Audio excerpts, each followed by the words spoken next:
そのくしゃみ、我慢しないで。実は我慢してしまうとそれが破裂することも。くしゃみを我慢すると高い内圧が発生して耐えきれずに鼓膜や栗の血管が傷つくことがあるんだ。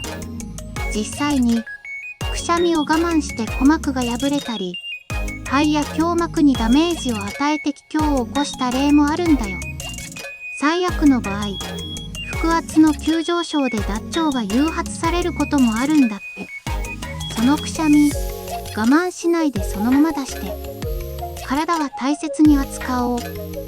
いいね&フォローで毎日雑学。